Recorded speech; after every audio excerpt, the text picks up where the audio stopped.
आए थे।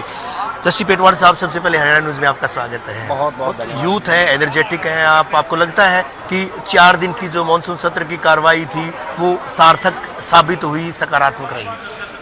नहीं, मुझे ये नहीं कह सकता कि सकारात्मक रही, क्योंकि शुरू के दिन से विपक्ष जो चाहता था कि हरियाणा के लोग जानना चाहते हैं कि सरकार का कानून व्यवस्था पे रुख क्या है, सरकार कानून व्यवस्था के ऊपर किस तरीके से जो बढ़ता क्राइम है उस पर कंट्रोल करेगी, सरकार कैसे जो केवल 7 महीने में 550 से ज़्यादा हत्याएं होगी, 800 से ज़्यादा बलात्कार के केसेस दर्ज हुए, अपहरण के, फिरौतियों के केसेस दर्ज हुए, उन पे सरकार किस तरीके से कंट्रोल करना चाहती है।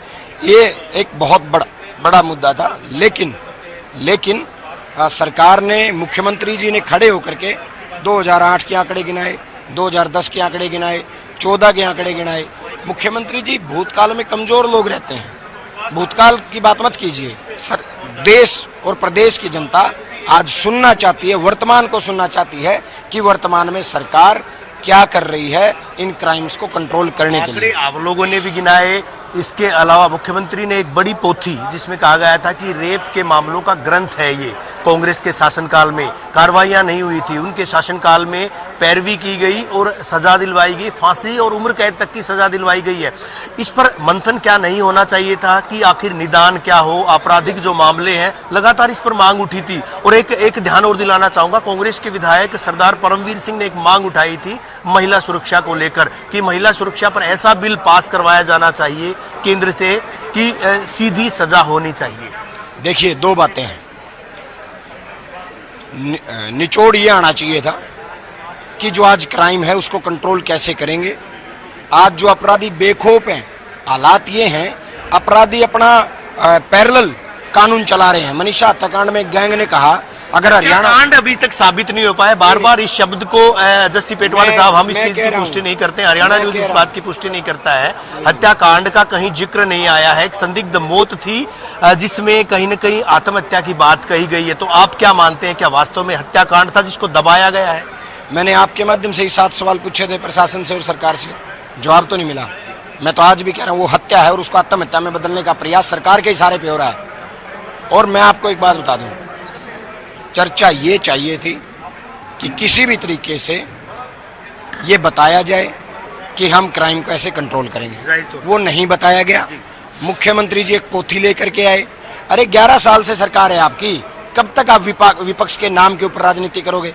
कब तक विपक्ष के नाम पे अपनी दुकान चलाओगे? 11 साल का लंबा अरसा बहुत होता है किसी भी व्यवस्था को बदलने के लिए।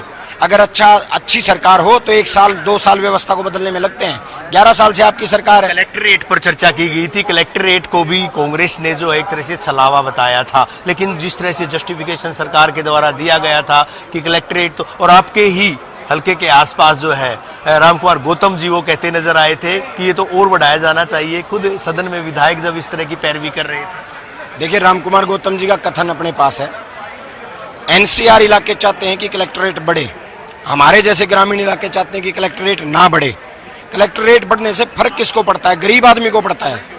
मुख्यमंत्री कह रहे हैं लेने वाले को फर्क पड़ता है या देने वाले को फर्क पड़ता है? अरे गरीब आदमी को फर्क पड़ता है। बड़ा फैसला भी लिया गया था कि 100 गज के प्लाट, चाहे प्रधानमंत्री आवास योजना, मुख्यमंत्री ग्रामीण आवास योजना, ये इस तरह के जो प्लॉट्स होंगे उन पर जो है पूरी तरह से स्टाम्प ड्यूटी फ्री होगी। वो उसको किस मायने में लेते हैं? अब मुख्यमंत्री जी ने कहा कि स्टाम्प ड्यूटी 0 होगी। अरे 0 करो, चाहे माइनस कर लो उसको। किसी को प्लाट दिए तो नहीं सरकार ने। कांग्रेस ने 3,96,000 प्लाट दिए 10 साल के शासनकाल में। लेकिन रजिस्ट्री क्या है? सरकार दावा करती है। आप सुनो ना यार, श्वेत पत्र लेके आओ, यहाँ ले आओ सदन में कि बीजेपी ने कितने 100 गज के प्लाट दिए। मैं बता रहा हूँ कांग्रेस ने 3,96,000 दिए, बीजेपी बताए प्लाट एक दिया नहीं, उस पर ड्यूटी चाहे आप 0% कर लो चाहे 10% कर लो, फर्क क्या पड़ता है? तो आपको लगता है कि बहस जो जिस तरह से सदन में जिस मंशा से आप लोग आए थे कि घेरा जाएगा सत्ता पक्ष को, मुद्दे जो थे उनको उठा करके कहीं न कहीं निदानात्मक कदम उठाए जाने की पैरवी की जाएगी, ऐसा हो पाया है? मैं केवल एक ही बात कहूँगा, सबसे बड़ा मुद्दा कानून व्यवस्था था। मुख्यमंत्री ने पुराने आंकड़े गिनाए, ये नहीं बताया कि हम इस तरीके से आने वाले दिनों में क्राइम को कंट्रोल करेंगे, उन अपराधियों को कंट्रोल करेंगे जो आज हत्या करके होड़ लग जाती है गैंग्स में, कि ये हमने किया है। ऐसा हरियाणा में कभी नहीं होता था।